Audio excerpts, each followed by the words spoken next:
Pronto, está preparando. Eu vou colocar para gravar e vou falar a mesma coisa aqui que eu já falei, tá?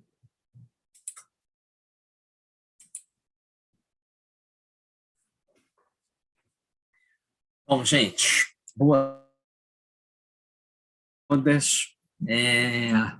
Vamos, então, devagarzinho, dar início à nossa sessão aqui da parte da tarde de hoje, quarta-feira, dia 2 de fevereiro.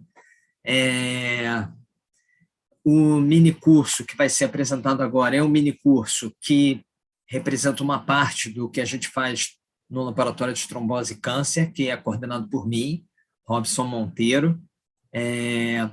Então, a nossa ideia é falar um pouco do que a gente tem usado como base teórica para o nosso trabalho e também falar um pouquinho, começando dessa forma e terminando com um pouco do que a gente tem feito de fato na bancada e uma representação do que a gente tem desenvolvido no laboratório aqui na UFRJ. Então, a gente fez uma distribuição em 4 pessoas, então por isso eu vou começando devagarzinho, apesar das pessoas irem chegando, para a gente não perder tempo lá no final. Tá? A primeira apresentação vai ser feita por mim, então eu optei por fazer uma apresentação mais geral no tema, vai ser seguida pela doutora Karina Martins, que é pós-doutoranda aqui no laboratório, eu vou falar isso como último slide da minha apresentação. Então, a Karina vai dar sequência, vamos dizer assim, à parte teórica e uma pincelada de resultados, e depois a gente vai ter a apresentação de 2 doutorandos do laboratório, que são a Juliana e o Alex, e eles vão falar um pouquinho do que é o racional do trabalho deles e mostrar um pouco para vocês de resultados, tá? Então, enquanto eu estiver apresentando, eu não vou conseguir olhar tão bem aqui, como eu vou compartilhar minha tela, eu não vou conseguir olhar tão bem o chat, poder acompanhar isso, tá? Então, quando eu terminar aqui, mudar o modo de apresentação, aí eu olho o que foi colocado lá e a gente pode fazer uma breve, né, sessão ali de perguntas, se houverem, mas a partir de então, quando eu estiver só pilotando, eu posso administrar isso melhor quando forem Karina, Juliana e Alex. Tá legal? Só para avisar vocês que eu não consigo ver também. A forma de compartilhar, ela deixa a tela cheia, então a gente não consegue ver direito. Vamos ver se vai aí. Teoricamente tem que ir. Consegue ver tudo? Não está em tela cheia ainda, Robson. Peraí, então deixa eu compartilhar de novo. Screen, share. Agora foi. Foi? Então eu cliquei na tela errada. Ó, eu estou falando isso, mas eu acho que eu até consigo receber, sim, o chat. Eu acho que aparece aqui, tá? Bom, gente, então, o nosso minicurso, ele está focado num grande assunto que é o microambiente tumoral, tá? Então, na verdade, assim, um grande assunto que é o câncer. Então, eu vou falar um pouquinho para vocês sobre esse, vamos chamar assim, tema geral, e depois a gente vai afunilando para o que é o nosso interesse principal, ao invés de começar diretamente ali. Eu acho que é sempre legal ter uma carga inicial assim de teoria antes da gente afunilar, até porque o curso, o formato dele, vocês estão recebendo informação teórica, né, de muitas coisas muito diferentes, a característica aqui do nosso instituto, são muitos docentes trabalhando em temas completamente diferentes um do outro, então eu optei por fazer dessa forma. Tá? Nosso laboratório é o Laboratório de Trombose e Câncer, nós ficamos aqui também no prédio do CCS, no campus do Fundão. Nosso bloco é o Bloco H, no segundo andar, algumas salas diferentes aqui, a gente ocupa 3 salas atualmente. Então, eu vou começar a palestra com uma coisa bem simples, que é o seguinte, qual é o nosso grande tema de trabalho no laboratório? Embora não seja o único, é o principal, é o câncer. Tá? Então, quando a gente olha lá no site do INCA, que é talvez a instituição principal que lida com esse processo patológico aqui no Brasil, existe uma definição que é muito usada por muitas pessoas, assim, uma definição, eu diria que é uma definição leiga, vamos dizer assim, que diz que câncer é o nome dado a um conjunto de mais de 100 doenças que tem em comum o crescimento desordenado de células que invadem os tecidos e órgãos, na verdade, não de células que invadem, mas de células que podem vir a invadir tecidos e órgãos e que podem vir a se espalhar para outras regiões do corpo num fenômeno chamado metástase. Tá? Então, eu, nessa fase inicial, vou deixar claro para vocês por que mais de 100 doenças. Quer dizer, o que a gente quer dizer com isso? Por que ele é tão heterogêneo? Tá? Então, bom, de uma forma geral, quando a gente pensa no fenômeno câncer, neoplasia maligna, e que isso está definido no slide anterior, basicamente o que eu diria que é comum a esses 100 conjuntos de doenças é o crescimento não controlado das células. Tá? Então, na verdade, são células, obviamente, anormais, que se dividem de uma forma descontrolada, embora esse descontrole possa ter diferentes graus de velocidade, mas, de uma forma geral, a característica comum no processo patológico é essa. São células anormais que não conseguem mais terem o nosso organismo exercendo controle sobre a sua divisão celular, então elas acabam fugindo desse controle e, ao se dividirem, elas formam uma massa celular, que vai dar origem ao termo tumor. Então, o tumor, na verdade, é essa massa celular. De uma forma geral, a gente tem uma carga enorme teórica em cima desse grande tema, então tem muito assunto na literatura. Então, o que eu vou tentar colocar para vocês agora nessa fase inicial é muito superficial. Para cada coisa que eu falar aqui, tem um mundo de coisas a serem lidas. Tá? Então, não é a ideia aqui. Então, de certa forma, a gente poderia dizer que a própria origem desse descontrole ela é muito diversificada. Então, a gente pode ter alterações celulares ocorrendo em células com característica STEM, ou seja, células que ainda não têm exatamente uma diferenciação, uma função definida, células que estão num passo intermediário nesse processo, ou seja, elas podem já ter um comprometimento, mas são progenitoras de um certo tipo de linhagem, ou podem ser células que já têm um grau de diferenciação e uma especialização, mas ainda assim, independente disso, em todos esses graus se acredita que possa haver danos.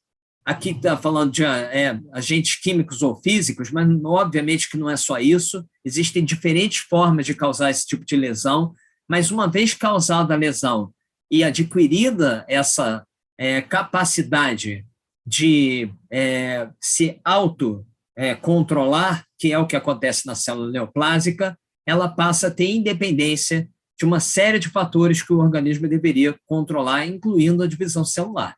Então, na verdade, quando a gente fala em câncer, a gente está basicamente preso a esse fenômeno celular.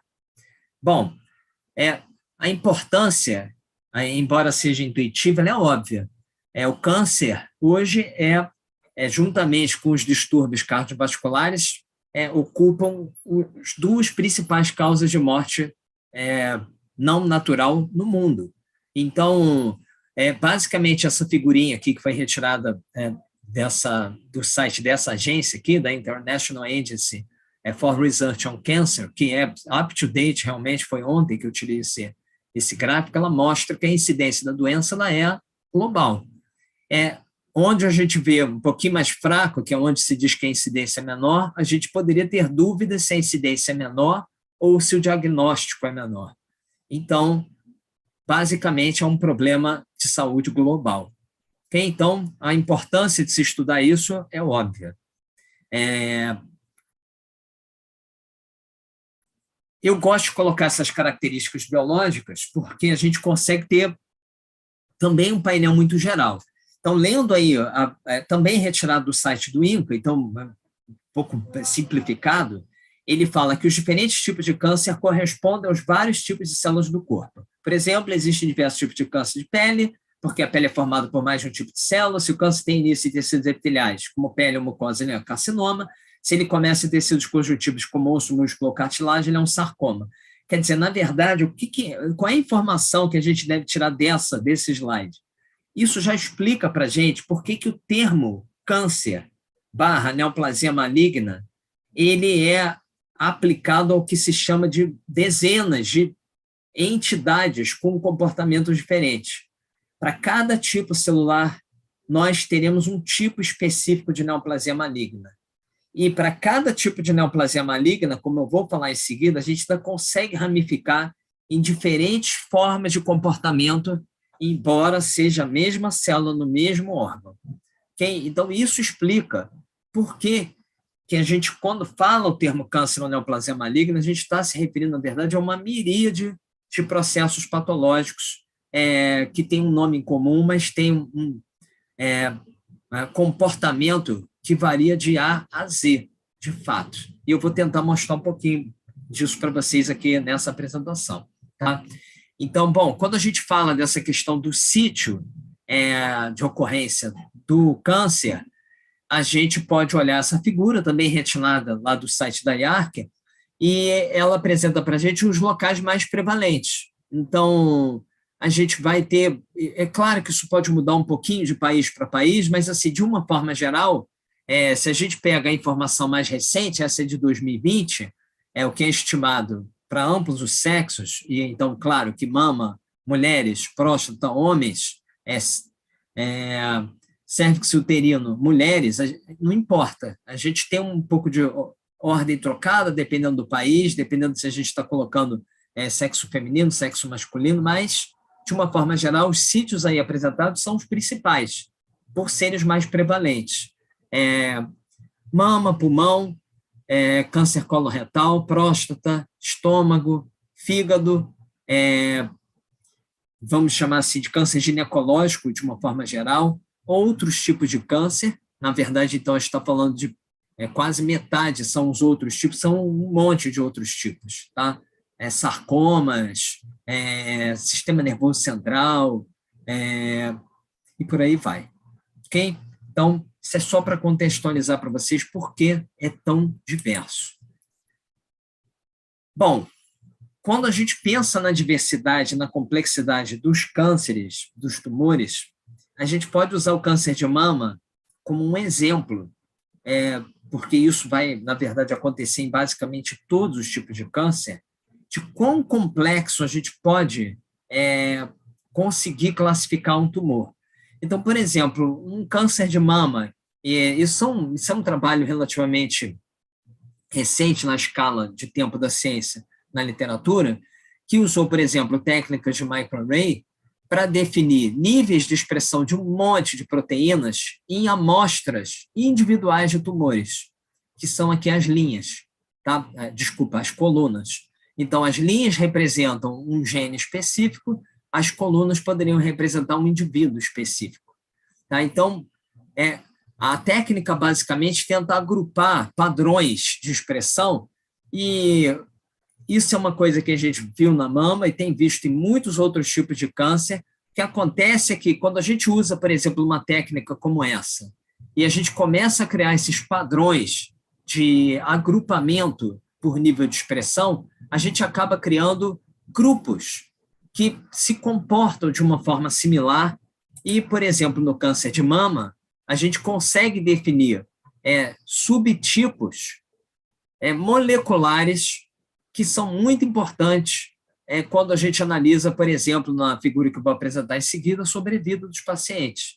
Então, por exemplo, com esses trabalhos de expressão gênica e padrão de expressão gênica em amostras de tumores, foi possível definir, por exemplo, ou em linhagens, né, que também se tenta mostrar algo similar, foi possível mostrar, por exemplo, que a gente conseguiria definir padrões de comportamento que variam desde tumores menos agressivos, como é o caso do luminal, e eu estou falando especificamente de câncer de mama, até um padrão mais agressivo, como, por exemplo, esse basal-like, ou que engloba o que a gente chama de triplo negativo.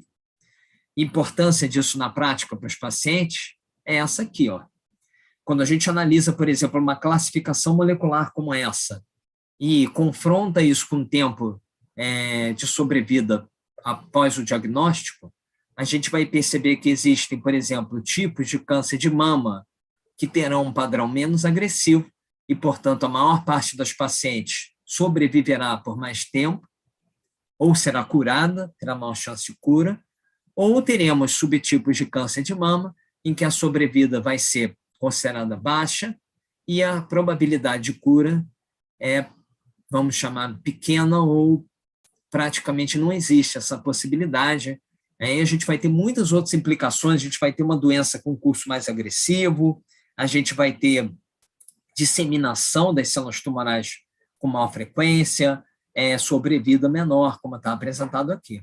Então, embora pareça preciosismo, essa subclassificação mostrada aqui, essa classificação molecular, usando técnicas complexas como essa, permitiram a gente criar um painel que se chegou à definição de que o mesmo tipo de câncer, no mesmo sítio, pode ter um comportamento completamente diferente. Claro que, na prática, a gente tenta fazer com que a gente consiga ter uma ideia do que acontece na prática com o paciente, de uma forma que não demande, por exemplo, uma técnica tão robusta quanto aquela que eu apresentei para vocês, como o microarray. Isso não é usado de rotina, né? Então, se a gente for no INCA, se a gente for em qualquer outro centro que faça tratamento de câncer, vocês podem ter certeza que, se for feito o microarray, o objetivo não ter aquilo para fazer o tratamento do indivíduo como uma rotina.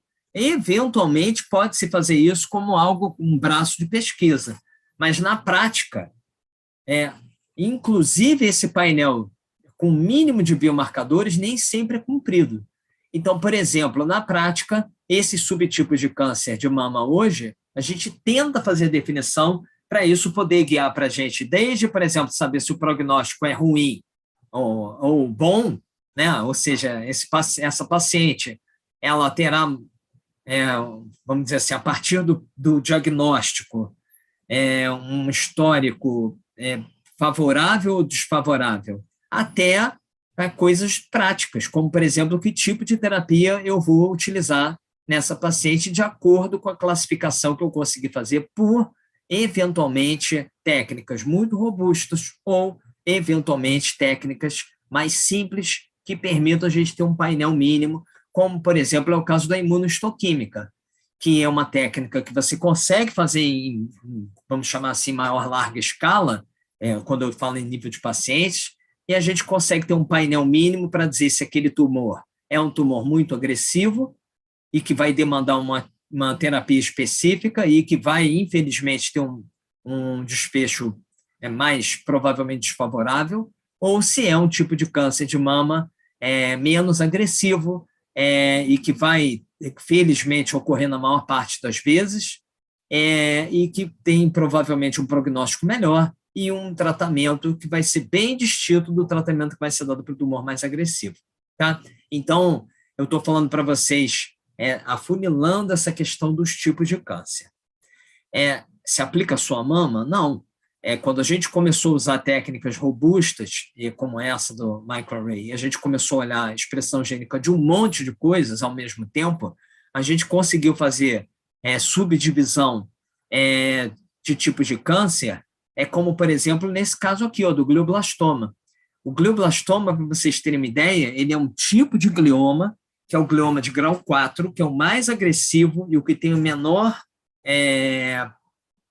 vamos dizer assim, o pior prognóstico, porque ele é um tumor maligno típico do sistema nervoso central, muito invasivo e é praticamente incurável, sendo bem honesto com vocês, mas que ainda assim, quando a gente classifica glioma grau 4, que é chamado de glioblastoma, a gente pega amostras desse tipo de tumor e a gente faz uma análise molecular desse tipo, com expressão gênica, olhando um monte de genes, e a gente tenta agrupar mais ou menos por padrões, foi possível definir, por exemplo, 4 subtipos desse subtipo de tumor do sistema nervoso central. E qual é a implicação disso? A implicação está aqui. Você tem um percentual diferente entre os indivíduos e a sobrevida é diferente. Tá? Eu estou batendo muito na tecla da sobrevida, é óbvio, porque é uma coisa que, né, na hora a gente pensa, pô, então é uma implicação direta, né? Mas é claro que tem muitas outras implicações. O tratamento, o comportamento, o que tem de diferente entre o glioblastoma, que é chamado glioblastoma proneural, que é menos agressivo, e um glioblastoma do tipo clássico, que é mais agressivo e que a sobrevida é menor. Quer dizer, é importante a gente ter essas subdivisões para tentar entender. Então, quando a gente entende, a gente consegue começar a desmembrar isso em um monte de coisas que impactam, por exemplo, a sobrevida. Então, eu quero bater nessa tecla para poder deixar bem claro para vocês essa questão quando a gente fala do processo patológico câncer. Bom, característica biológica 2, né, divisão rápida, as células podem ter um comportamento mais agressivo, né, e formar esses tumores de uma forma mais rápida. Isso pode ser de uma forma mais lenta, pode ser indolente, pode ser um tumor benigno, então a gente nem vai classificar como câncer. Então, uma neoplasia maligna, ela pode ter uma massa celular localizada, que eventualmente pode não oferecer risco de vida para o indivíduo ao longo da vida dele. Mas, eventualmente, ou essa massa pode ganhar uma característica mais agressiva, ou, infelizmente, o que acontece em muitos casos, ela já pode aparecer como uma massa celular com característica agressiva e de pior prognóstico. Então, na verdade, não existe essa progressão. Ele começa benigno e se torna maligno? Não, ele pode aparecer diretamente como maligno, e quando ele é maligno, ele pode ser um menos agressivo e se tornar um mais agressivo? Pode, mas pode ocorrer também ele já ser diretamente classificado como altamente agressivo. Tá? Então, como eu falei para vocês, câncer é altamente heterogêneo do ponto de vista de comportamento, classificação e de tudo que a gente imaginar.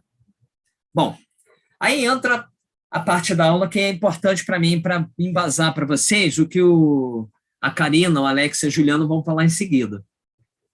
Quando a gente pensa em câncer, e a gente fala que, olha, câncer, então, os tumores, né, neoplasias, são uma massa celular em que você vai ter uma parte dessas células que perdeu o controle da divisão celular e ela adquire uma independência nessa divisão celular.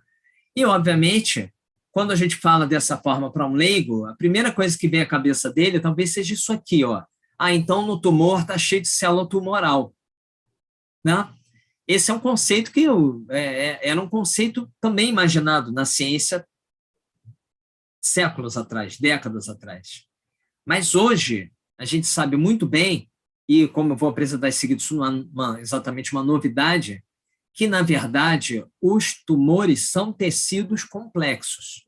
Eles não são compostos só por células tumorais. Na verdade, se eu for enumerar para vocês todos os tipos celulares que podem fazer parte de um tumor maligno, a gente vai ficar bastante surpreso, porque a gente vai ter células imunes, células endoteliais formando vasos sanguíneos, criando aporte sanguíneo para o tumor, embora seja um aporte, de certa forma, que nem sempre é um aporte perfeito, mas ele cria um aporte. A gente vai ter plaquetas, fibroblastos, células de tecido adiposo, células, uma variedade enorme de células que pode ser exemplificado aqui também. Então, a gente vai ter realmente o que a gente chama de tumor como um tipo de tecido extremamente complexo, tá? Envolvendo células imunes, da imunidade inata, da imunidade adquirida, células formadoras de vasos sanguíneos, enfim. Isso é para mostrar para vocês que, quando a gente pensa no tumor, a gente não deve pensar só na célula tumoral. E eu vou deixar claro para vocês nessa breve, mas importante aula para embasar depois, que, na verdade, as células não tumorais elas podem ter um papel determinante no que eu falei anteriormente. Por exemplo, se o tumor é mais ou menos agressivo. Então, quando a gente pensa nessas células que estão presentes, agora eu vou passar a chamar de microambiente tumoral, é praticamente impossível a gente não associar isso ao processo inflamatório. Tá? Isso já foi mostrado há muito tempo pelo papa da patologia, que é o Rudolf Virchow, que foi citado pela professora Deborah Fogel de manhã, e como ela bem colocou, o Rudolf Virchow, ele não imprimiu importantes conceitos só para um tipo de doença. Ele foi realmente o papa da patologia, porque ele passeou por muitas doenças diferentes. Lá no laboratório, a gente trabalha no laboratório de trombose e câncer, a gente trabalha com trombose também, embora não seja o principal tema que a gente vai abordar aqui, mas o Virchow foi o papa da trombose também, que definiu os primeiros conceitos. E quando a gente fala no Virchow, ele também definiu um importante conceito no câncer, de que câncer e o processo inflamatório crônico, eles andam juntos. Ele foi quem primeiro demonstrou a presença de leucócitos em diferentes tipos de tumores sólidos, então foi o primeiro a fazer uma conexão documentada, real, entre câncer e inflamação, e, na verdade, é basicamente isso que eu vou me prender daqui para frente, nessa questão do processo inflamatório como algo presente no tumor. Tá? Na verdade, o que é interessante é o seguinte, é que existe essa dualidade entre o câncer promove a inflamação ou a inflamação promove o câncer. Na verdade, a gente tem, dependendo do tipo de câncer, os dois fenômenos. Tá? Então, aqui, por exemplo, a inflamação pode promover o desenvolvimento inicial do câncer e dar os primeiros passos para o desenvolvimento? A verdade é que sim. Então, na verdade, uma área em que você tem um processo inflamatório crônico, e como diz o nome, crônico, sustentado, ele pode ser uma área que vai definir um ambiente perfeito para o desenvolvimento de um tumor. Quer dizer, na verdade, nesse caso, o que está acontecendo? A inflamação crônica predispôs à formação de um tumor naquele local. E o contrário é verdadeiro. A gente vai ver, nos próximos slides, que o tumor ele pode modular o processo inflamatório. E ele pode, na verdade, modular e subverter as células inflamatórias presentes nessa área. Então, é uma via de mão dupla.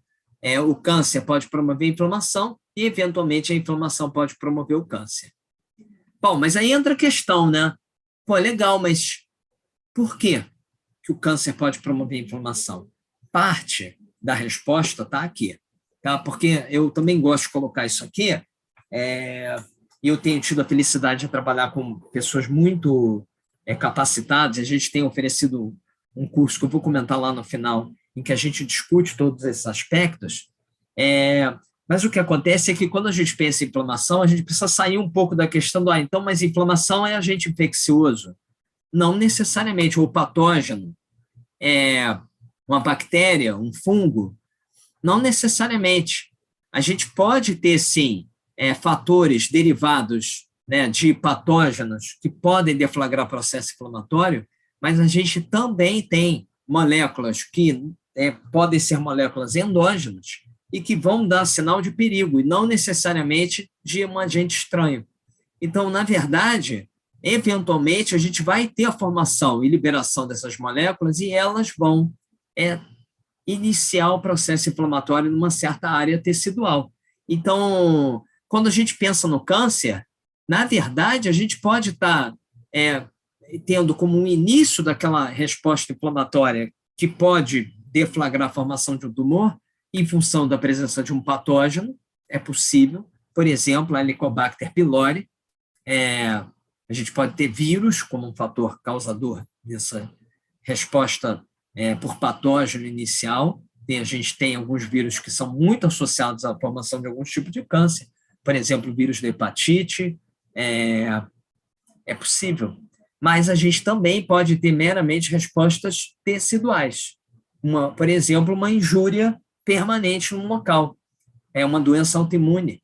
Isso pode criar um ambiente inflamatório crônico que vai ter liberação de fatores que vão desencadear um processo inflamatório, e isso pode culminar com exatamente o que está aqui como cause iniciação do tumor. Então, na verdade, quando a gente pensa nos primeiros passos para o desenvolvimento de um tumor, a gente pode colocar uma lista infinita de coisas aqui. A gente pode ter agentes químicos, agentes físicos, né, como, por exemplo, a exposição aos raios ultravioleta. A gente pode ter uma fibrose, uma inflamação crônica, autoimunidade, infecção por um patógeno. A gente pode ter também alterações genéticas herdadas e que, na verdade, respondem até para uma minoria desses tipos de câncer. Enfim, tudo isso aqui pode ser colocado como causa. Bem, essa causa pode gerar uma resposta que vai dar os primeiros acordes para a formação de um tumor, que pode ser algo realmente com uma inflamação muito frequente, né, muito ligada ali, um processo com liberação forte desses fatores, ou não. Por exemplo, nesse caso aqui, eventualmente danos ao DNA adquiridos ou herdados, eles não necessariamente vão causar uma iniciação tumoral que dependa do processo inflamatório. Porém, isso tudo eu estou dizendo para dizer que, independente disso, no final, quando esse tumor já estiver estabelecido, é praticamente uma regra de que eles terão um processo inflamatório associado, e esse processo inflamatório é um processo inflamatório crônico, ou seja, um processo inflamatório persistente, que, per se, pode ser determinante para a evolução desse tumor. Ok? Então, quando a gente pensa nessa parte inicial e quando a gente já olha para uma etapa mais avançada, eventualmente até mais agressiva, o que a gente vai pensar é que o processo inflamatório ali, ele pode passear desde um processo inflamatório inicial capaz de fazer o controle desse desenvolvimento, dessa massa tumoral de uma forma eficiente, até uma presença de células inflamatórias que, ao invés de fazer o controle, é o contrário, elas vão favorecer a progressão do tumor. Olha só, eu estou passando de um estado em que a célula inflamatória deveria combater o tumor para um estado completamente inverso, em que a célula tumoral agora, em que a célula inflamatória agora, ela ajuda o desenvolvimento da célula tumoral e, portanto, da massa tumoral.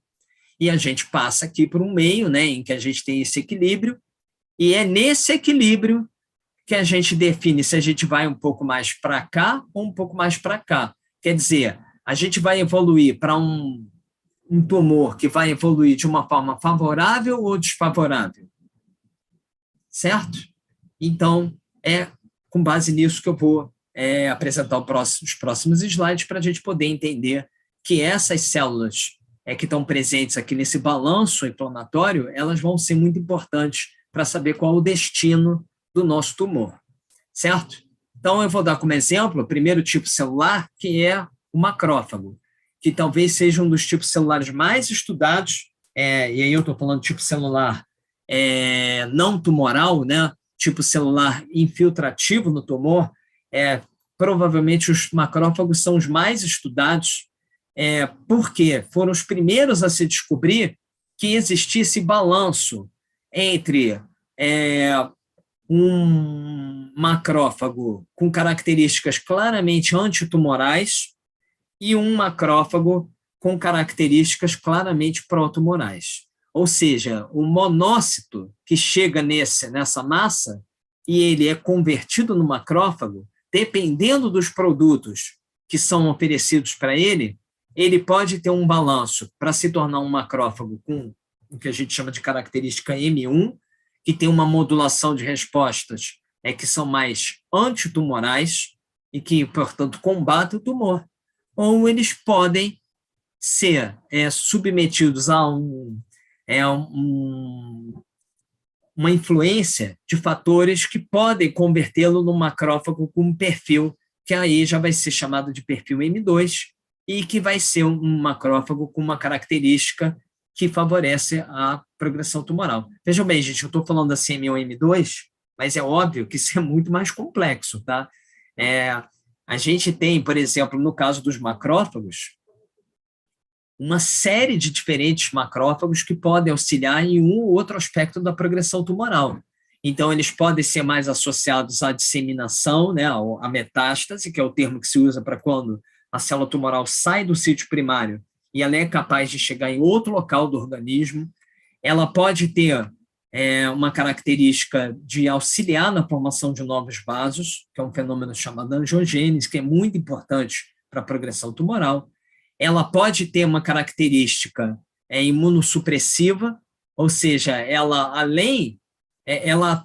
ajuda o tumor porque ela atrapalha outras células do sistema imune a combater o tumor, como, por exemplo, os linfócitos, que eu não vou citar aqui, mas que são de extrema importância. Os linfócitos podem, eventualmente, combater o tumor, porém, eles podem, eventualmente, serem convencidos a não combater o tumor, por exemplo, pelos macrófagos, dessa classe imunossupressiva. Tá? Eles podem auxiliar na invasão. O que significa isso? As células tumorais, para entrarem na corrente circulatória, elas precisam romper a barreira do vaso para ganharem corrente circulatória, se for a via de preferência de disseminação, e, dessa forma, poderem chegar em um outro sítio.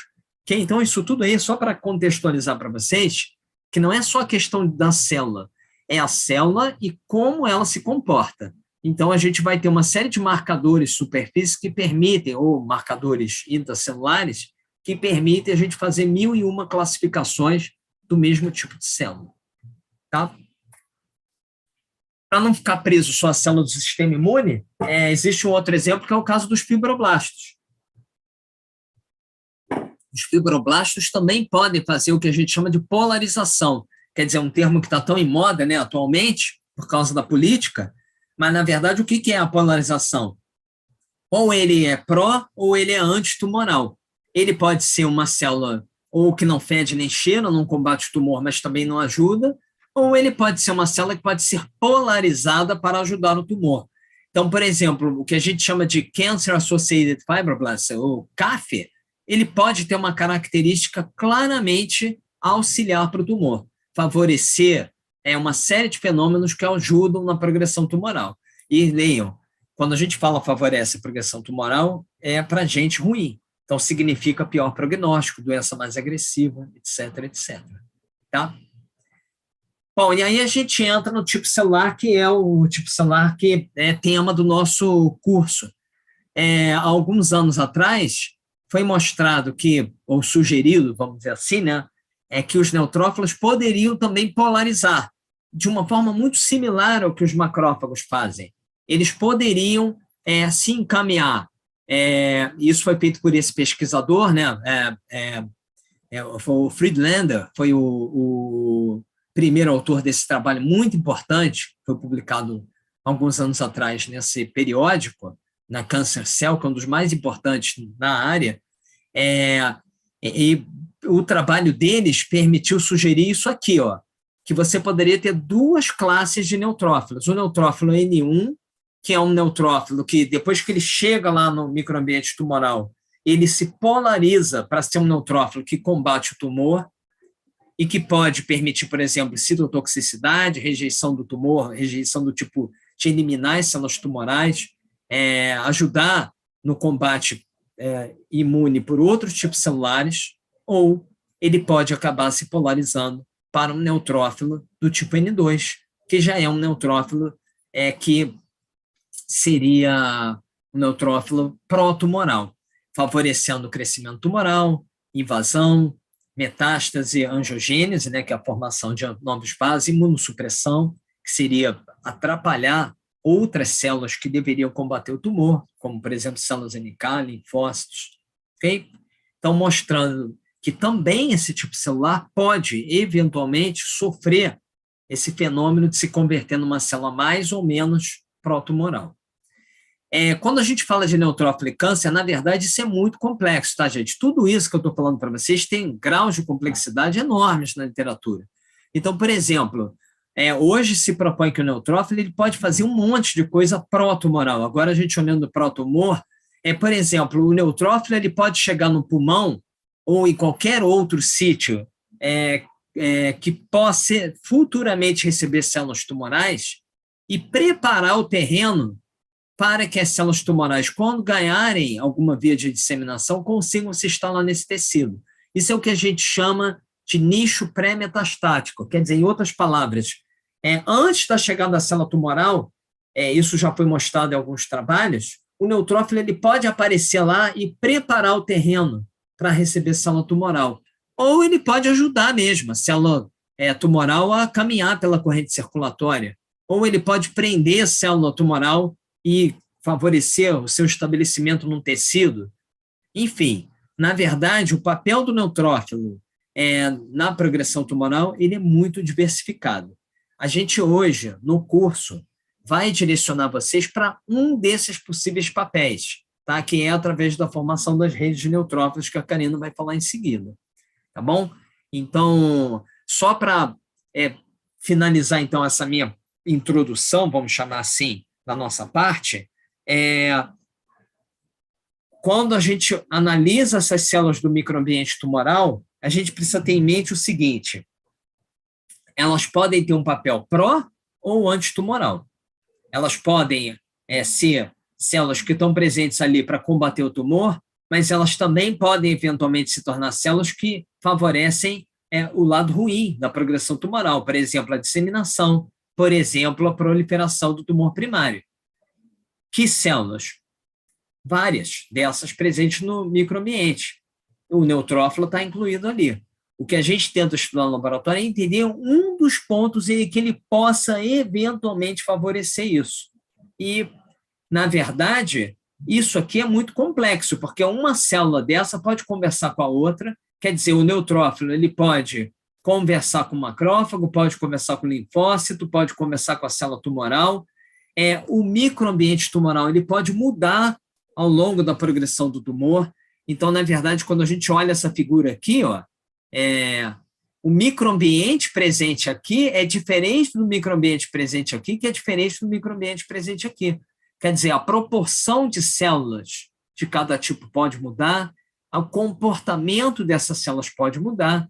Eventualmente, nesse carcinoma in situ, eu posso ter uma proporção de macrófagos M1 e M2 diferente da proporção que eu tenho num tumor que já é um tumor altamente agressivo e com característica metastática, ou até mesmo o tumor que já está lá em outro sítio diferente do que ele apareceu originalmente.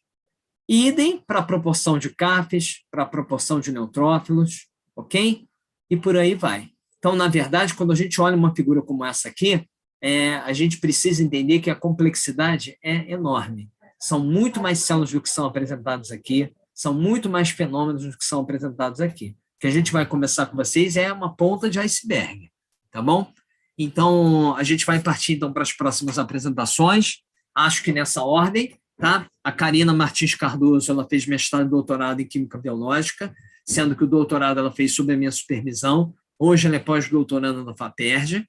A Juliana Lima de Souza, ela é doutoranda em Química Biológica, sob a minha supervisão, fez o mestrado no laboratório. O Alexander Gonçalves de Souza, ele é doutorando em Química Biológica, ele fez o mestrado em outro programa de pós-graduação, com outro orientador, mas hoje ele faz o doutorado sob a minha supervisão, tá bom?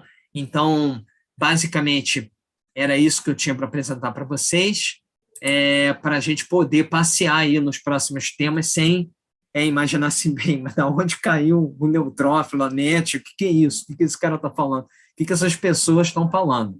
Tá? Então, eu espero que essa rápida palestra tenha dado pelo menos o pontapé inicial para a gente seguir, tá bom? A gente sempre fala mais do que imagina, né? Então, vamos emendar com a Karina, somos 4. Se vocês quiserem ir colocando perguntas no chat aqui, podem colocar, depois no final a gente organiza, tá bom? Karina, tá contigo a bola. Beleza, boa tarde, pessoal. Deixa eu compartilhar minha tela aqui.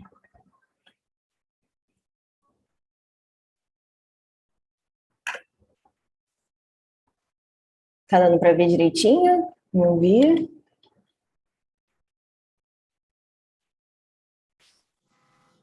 Tá tudo direitinho, Karina. A perfeita apresentação, Karina. Pode começar sem medo.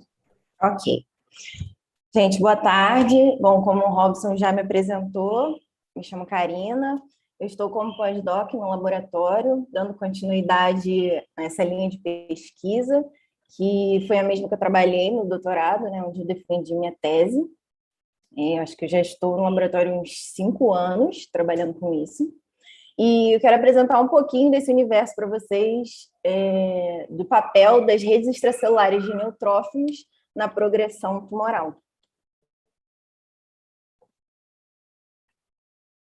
Opa!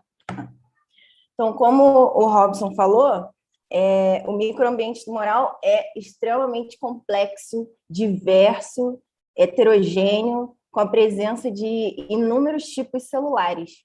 Então, dependendo da proporção dessas células, do tipo de célula maligna que a gente está tratando, a gente tem um comportamento e uma resposta completamente diferente. E o nosso grupo ele tem focado em olhar para os neutrófilos, que são uma das células dos leucócitos que infiltram esse microambiente tumoral.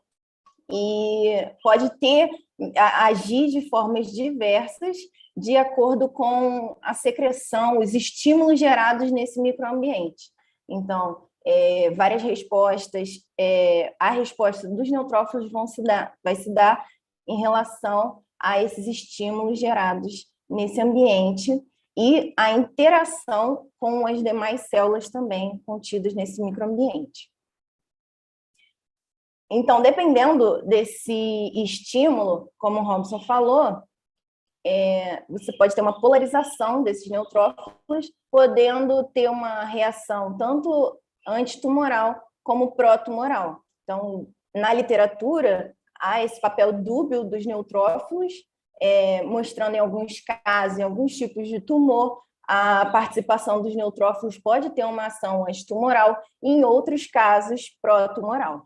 E também, dependendo do estímulo que é gerado nesses neutrófilos, existem diferentes mecanismos de ação que esses neutrófilos podem atuar no local onde eles foram mobilizados.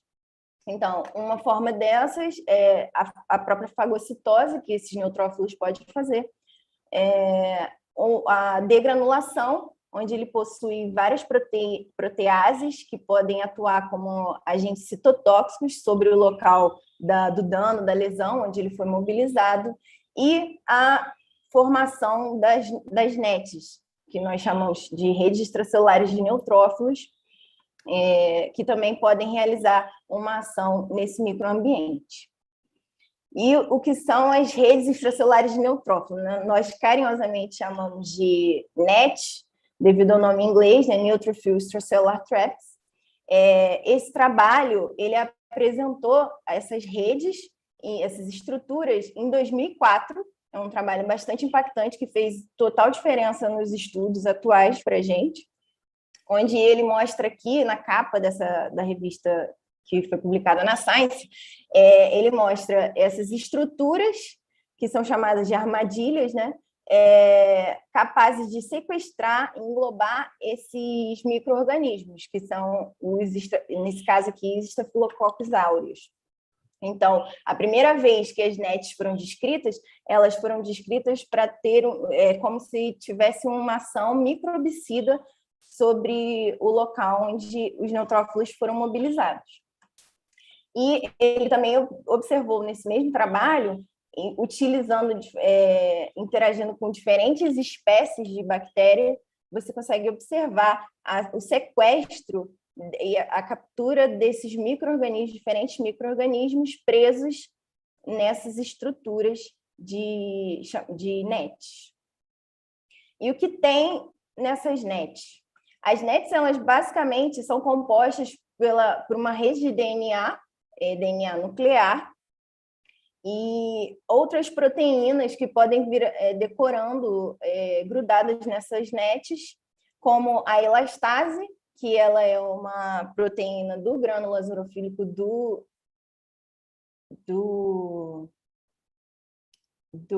neutrófilo, ou as próprias histonas ligadas ao próprio DNA nuclear, que têm a função de enovelamento, né, do material genético do núcleo.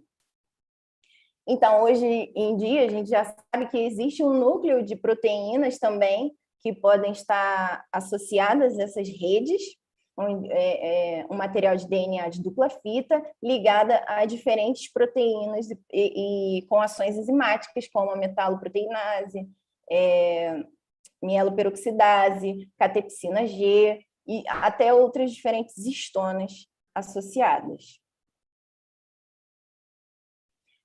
Bom, de acordo com a presença dessas proteínas ligadas com as NETs, nós temos observado o aumento, né, da classificação dessas proteínas e a participação delas em diferentes doenças.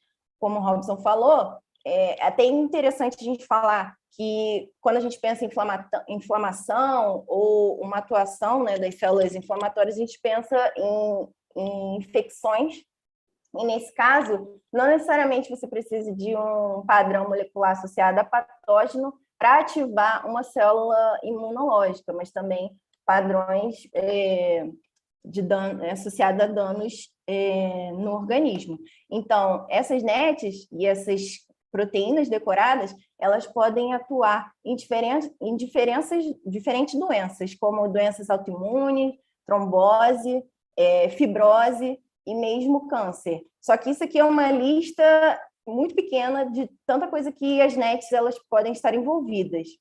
Não sei se todos puderam acompanhar na literatura, provavelmente a gente acompanha porque a gente trabalha com NETs. Elas estiveram super em alta agora na Covid, porque as NETs elas foram associadas a um marcador prognóstico de severidade da Covid-19. E, além disso, essas NETs elas também podem interagir com diferentes tipos celulares, gerando vários mecanismos de resposta. Então, o processo que a gente chama de formação de NETs é a netose, e a netose ela pode ser dividida em duas vias, né? Em dois tipos, a netose lítica e a netose não lítica. A netose lítica, ou a netose suicida, como a gente chama, é quando o neutrófilo ele acaba levando à morte celular na extrusão desse material das NETs.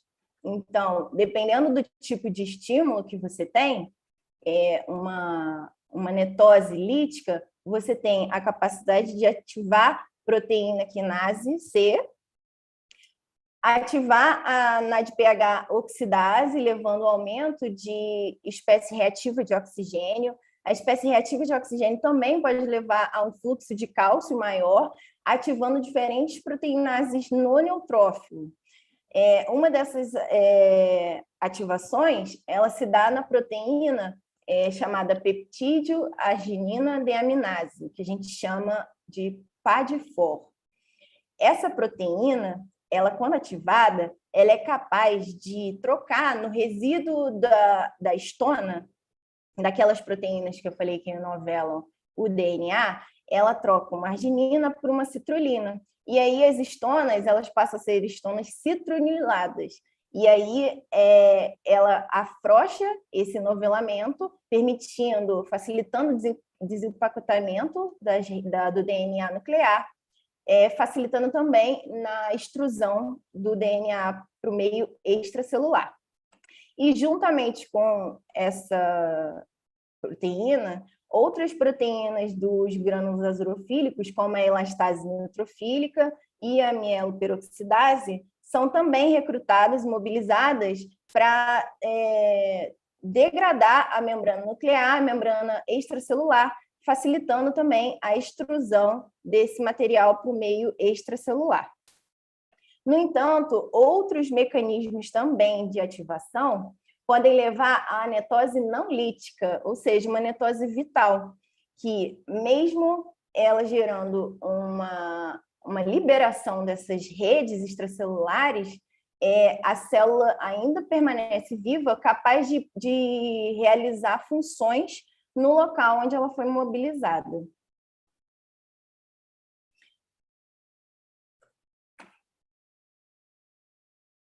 Então, o que eu falei agora é extremamente complexo e variado, de acordo com o tipo de estímulo que você tem ou de vias de sinalização intracelular que são recrutadas, né, que são ativadas para gerar a netose.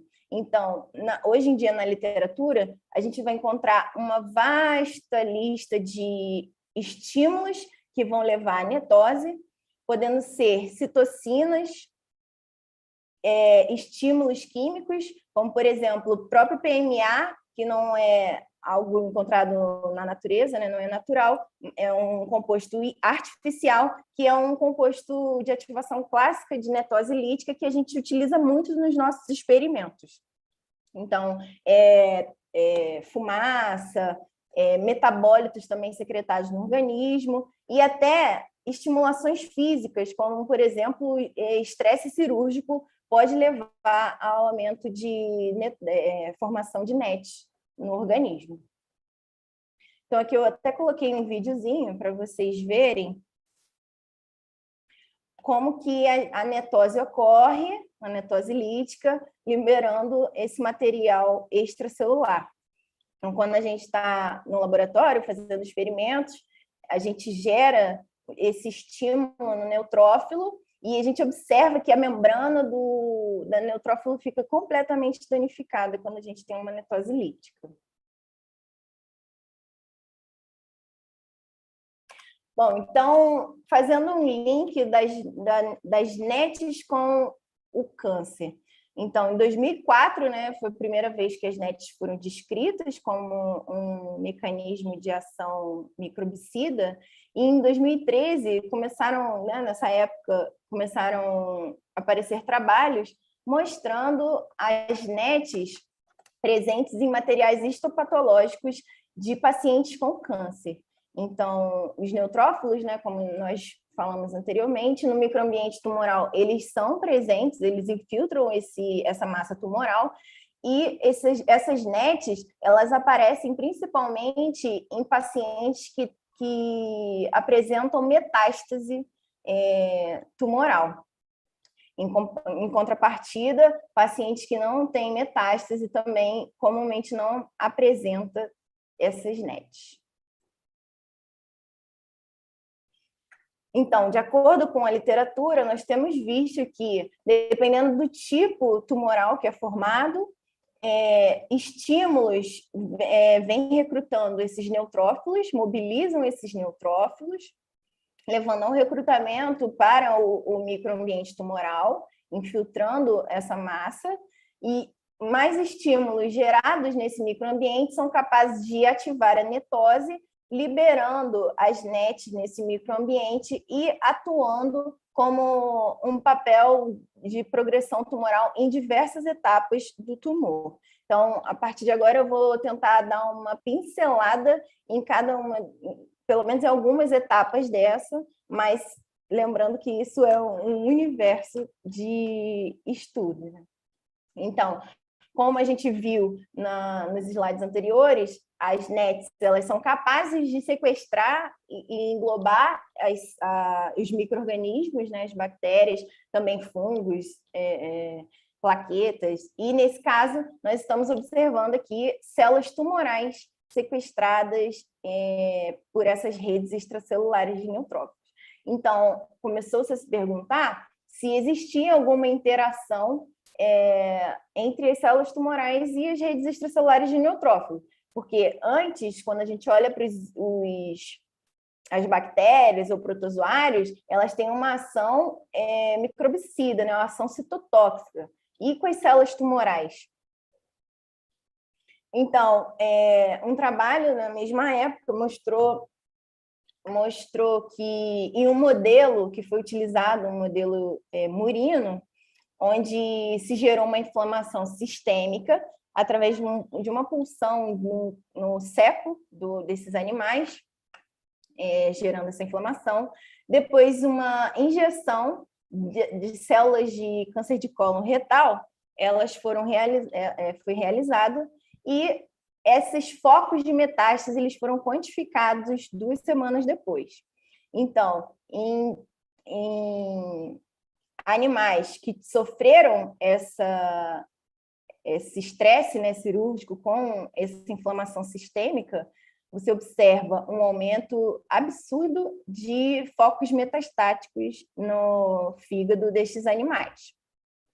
E aí ele utilizou bloqueadores dessas redes extracelulares de neutrófilos. Como eu havia falado, a elastase neutrofílica é uma proteína que participa na formação das NETs.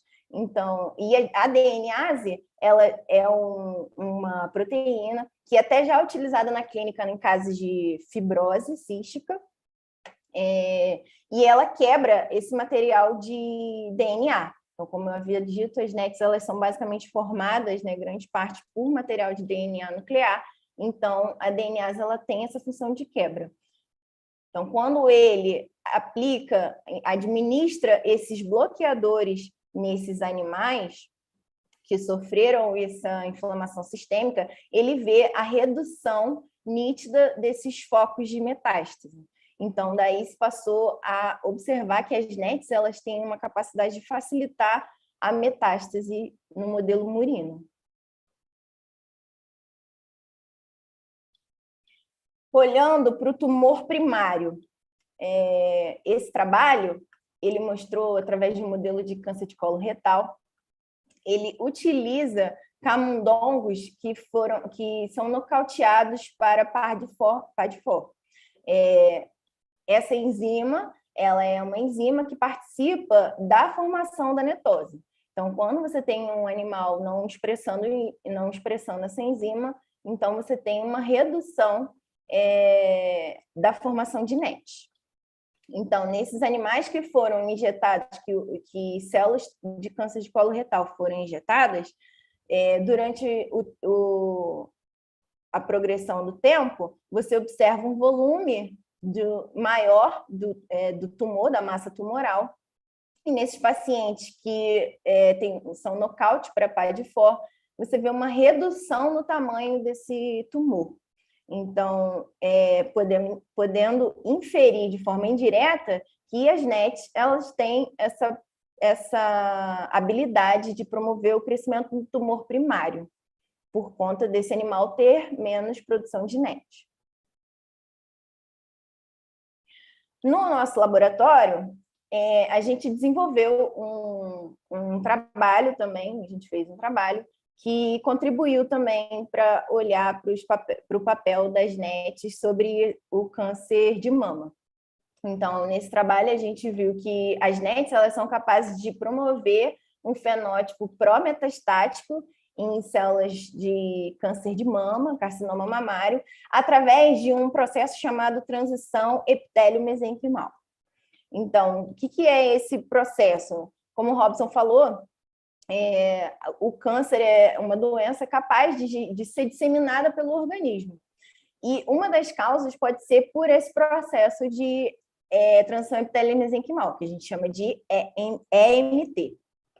O que acontece é que você pode ter células diferenciadas, malignas, que podem ter o seu perfil modificado em um perfil mais mesenquimal, menos diferenciado, facilitando, assim, a migração dessas células, a invasão dessas células a tecidos adjacentes, a facilidade de intravasamento em vasos sanguíneos, como o Robson falou, a importância da angiogênese na metástase, e a capacidade dessas células circulantes tumorais de alcançarem um sítio distante do tumor primário. Então, em outro órgão, ela é capaz de se estabelecer e formar um outro foco tumoral.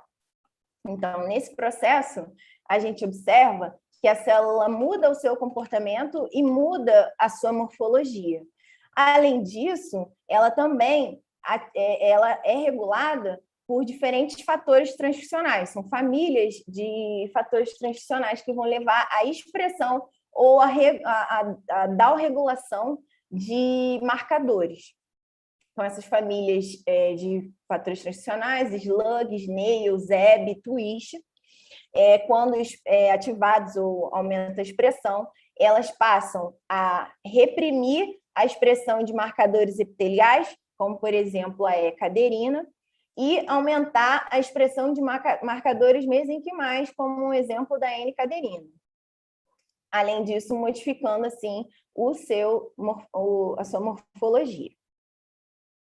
Então, né, nesse trabalho, a gente utilizou um modelo de célula de carcinoma mamário.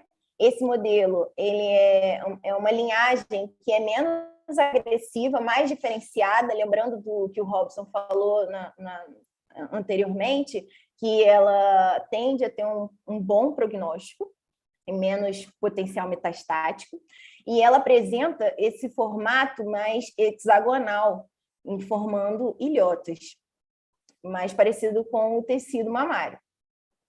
E quando essas células são incubadas com as NETs, nós observamos uma mudança total na sua morfologia, onde ela apresenta esses prolongamentos em um formato mais mesenquimal, diferenciado, que é bem característico de um processo de EMT. Então, através desse ensaio funcional, onde a gente colocou as células tumorais num pocinho, na parte superior, e colocou estímulo na parte inferior, nós vimos que essas células estimuladas com NETs, elas foram capazes de migrar muito mais que a célula em seu estado basal, independente da quantidade de estímulo que foi utilizado, né, nesses ensaios. Então, as células elas passam a ter um formato diferente e uma capacidade migratória maior quando estimuladas com NETs. Também observamos a expressão gênica aumentada de diferentes fatores, tanto pró-inflamatórios quanto pró-tumorais. Então, citocinas envolvidas com processo inflamatório foram aumentadas nessas células estimuladas com NET, IL-1-beta, IL-6, CXCL8, o receptor de CXCL8 e metaloproteinases, que também participam, facilitam também no remodelamento da matriz extracelular, possibilitando a invasão dessas células em tecidos adjacentes. Então, também observamos uma modificação dessas proteínas que eu disse que seriam características de proteínas mais de células epiteliais, como a E-caderina. Então, nós observamos que, estimulando as NETs com o passar do tempo, uma repressão, né, uma diminuição na expressão desse fator, e um aumento da expressão da marcação de N-caderina em células estimuladas com NET, que é um fator, uma proteína característica de células mesenquimais. Além disso, observamos também o aumento daqueles fatores transcricionais que eu disse que são reguladores desse processo de AMT, tanto ZEB1 quanto SNEIL. Então, isso aqui foi um dos resultados, alguns dos resultados que a gente obteve nesse trabalho. Então, no mesmo período que a gente publicou esse trabalho, veio esse trabalho também bem interessante, mostrando todo o mecanismo de resposta inflamatória gerada pelas NETs nas células tumorais, que facilitam a metástase. Então, ele utilizou um modelo de hepatocarcinoma, onde ele observou que pacientes que tinham tumores mais metastáticos, eles tinham neutrófilos que tinham mais capacidade de gerar NET. Então, esses pacientes, eles tinham mais NET, então, inferindo que as NETs elas podem participar, sim, facilitar a formação desses sítios metastáticos. Isso sendo atuante, as NETs em fatores pró-inflamatórios. Então, através da ativação de receptores do tipo TOL, receptores inflamatórios, podem levar a culminar na ativação de vias inflamatórias, como NF-κB e COX-2, que aumentam a expressão de citocinas pró-inflamatórias e aumenta a capacidade de invasão dessas células, a resistência à morte celular e angiogênese. E quando ele utiliza mecanismos para interromper tanto essas NETs, essas estruturas, ou interromper a resposta inflamatória, ele vê uma redução desses focos metastáticos, associando assim a metástase e as NETs. Então, outro papel que as NETs têm no desenvolvimento da progressão tumoral é a interação que ela tem com as plaquetas. Então, aqui tem essa figurinha mostrando, né, que as plaquetas elas podem se ver presas nessas redes, assim como as bactérias. E aqui uma micrografia mostrando essas plaquetas ativadas, grudadas nessas redes extracelulares de neutrófilo. Então, hoje se sabe que pacientes, né, alguns tipos de tumor, tendem a formar trombos. E as NETs, elas têm um perfil pró-trombótico. Então, agora também na COVID se estudou muito a associação das NETs com o estado de trombose em pacientes com COVID severa. Então, as NETs, esses neutrófilos ativados, elas podem se prender, essas NETs podem se prender à parede do vaso sanguíneo e ali ela interagir e ativar vias de coagulação capazes de sequestrar plaquetas, hemácias, até células tumorais, né, que assim se formam os sítios metastáticos, levando à formação de trombo. Então, outro trabalho que foi desenvolvido lá no laboratório contribuiu também para entender melhor o mecanismo de atuação das NETs em câncer de mama associada a esse estado protrombótico. Então, utilizando diferentes células com perfis diferentes, então a 67NR é uma linhagem de célula de carcinoma mamário murino, desculpa, que ela tem um perfil menos metastático, menos agressivo do que a linhagem 4T1. Então, quando injetados essas linhagens nesses modelos murinos, nós observamos um aumento muito expressivo de neutrófilos na 4T1 em relação aos animais contendo tumor de 67NR. A mesma coisa observamos na presença de monócitos, esse aumento expressivo, mas não uma diferença na quantidade de plaqueta. Então, as células imunes, nesse caso, está tendo uma diferença de recrutamento, né, na quantidade. Então, se utilizou um modelo de estenose no laboratório, onde esse modelo ele é feito uma restrição do fluxo sanguíneo, restringindo 80% a 90% do fluxo, utilizando a veia cava inferior, nos membros inferiores, e observando, esse modelo para a formação de trombose venosa profunda. Então, utilizando esse modelo, em camundongos que foram enxertados essas células tumorais, observou-se um aumento do volume desses trombos que são formados no modelo. Então, em camundongos com essa linhagem mais agressiva, os trombos eles apresentam um volume mais de 2 vezes maior do que animais que não tinham enxerto de célula tumoral ou até a célula tumoral menos agressiva. Então, o que já se sabe também é que, dependendo da agressividade desse tumor, né, do tipo tumoral, como a gente vem falando, ela pode ter fatores, ou pode expressar fatores que vão levar a uma maior ativação dessas NETs. Então, neutrófilos estimulados, interagindo, incubados com a própria 4T1, ela leva a um aumento absurdo de formação de NETs, essas redes, em contrapartida com uma linhagem menos metastática. Então, aqui ele usa 4T07, mas seria similar ao nosso modelo de 67NR.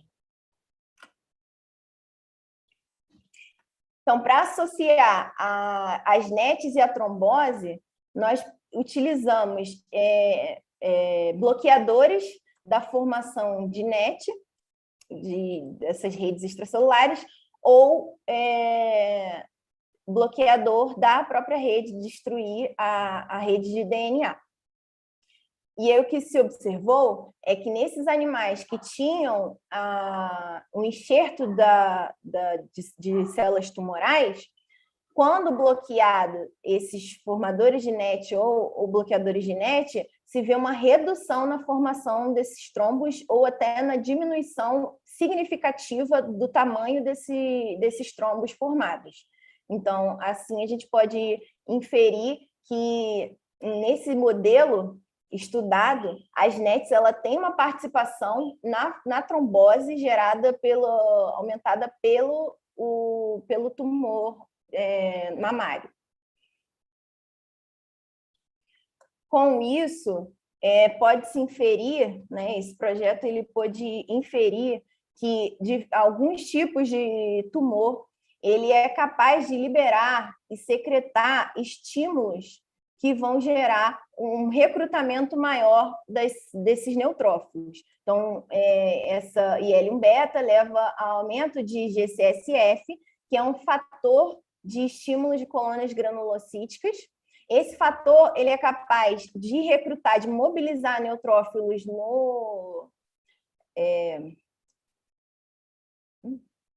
esqueci o nome. Medula óssea. Medula óssea, desculpa.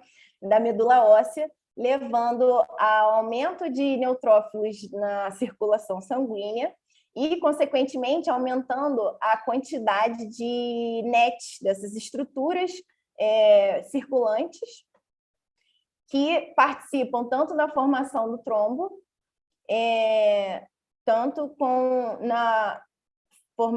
no dano de órgão ou dano endotelial, e efeitos pró-metastáticos, né, formando sítios metastáticos.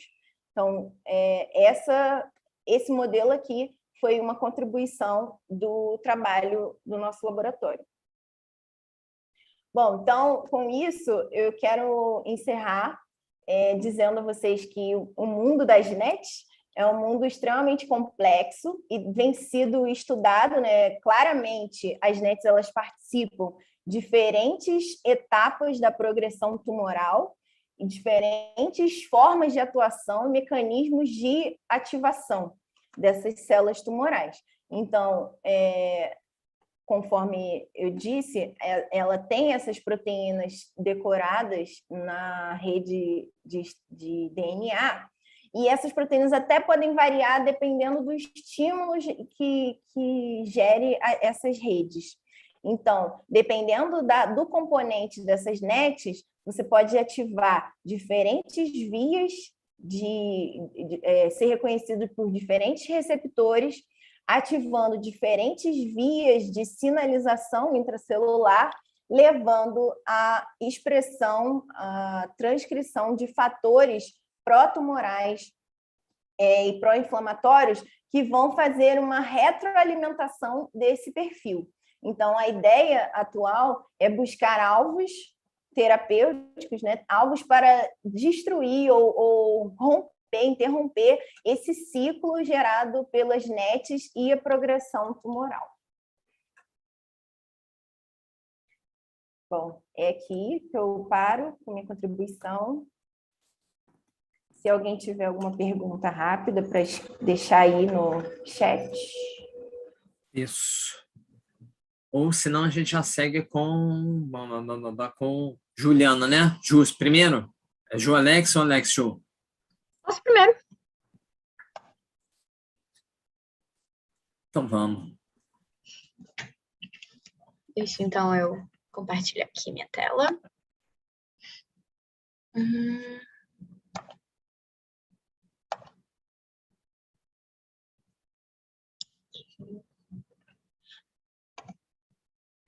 Peraí, calma. Calma aí que meu computador travou.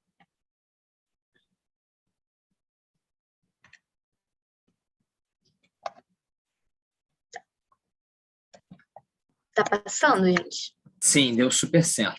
Perfeito. Então, deixa eu voltar aqui. Volta, meu filho.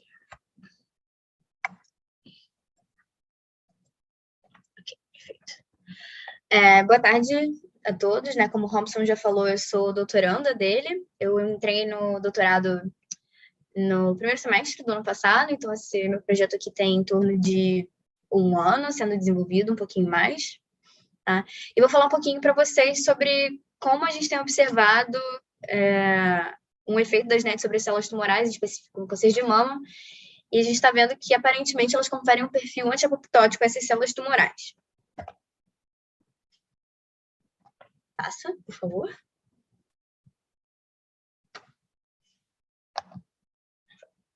Bom, o Robson já mostrou isso aqui para vocês na apresentação dele, mas aqui, no meu caso, tá esse gráfico em estilo de torta, né, de pizza, ele mostra só os casos novos em câncer em mulheres, tá? Então, para demonstrar por que a gente tem que estudar o câncer de mama. Porque, além de ele ser o câncer mais comum em mulheres, ele também é a principal causa de morte feminina no mundo, tá? Totalizando aí em 2020 mais de 500 mil de mortes, quase 16% de todas as mortes relacionadas a câncer em mulheres, tá? Isso no mundo inteiro. Já no Brasil, essa estatística se mantém, tá? Ele tá relacionado em torno de quase 30% de todos os novos casos aqui no nosso país, e também é o mais relacionado a mortes em mulheres. Então, e por que isso tudo? Porque é um tipo de tumor extremamente complexo, extremamente variado, extremamente heterogêneo, e como também estava na apresentação do Robson, mas ele pode ser subdividido em diversos subtipos moleculares, e isso vai impactar tanto na frequência dos casos, quanto o quão diferenciado esse tumor é, o quão bom ou ruim esse prognóstico pode ser, e qual vão ser as terapias que a paciente vai responder melhor, e qual vai ser a terapia indicada para ela. Então, e por que eu estou mostrando de novo esse quadro aqui que vocês acabaram de ver? Porque no meu projeto eu vou trabalhar com 2 linhagens, que são do tipo luminal A, e uma linhagem que é do tipo triplo negativo. Então, a gente vai ter os 2 extremos, né, do melhor cenário e do pior cenário, para comparar os 2. Então, agora eu vou introduzir um novo conceito para vocês, né, um conceito de apoptose, que muitos de vocês já devem conhecer, mas só para relembrar. A apoptose, ela é um tipo de morte celular programada, tá? Que ela vai ser extremamente importante para o processo natural do nosso corpo, assim, para se desfazer de células que estejam infectadas ou de células que estejam danificadas, tá?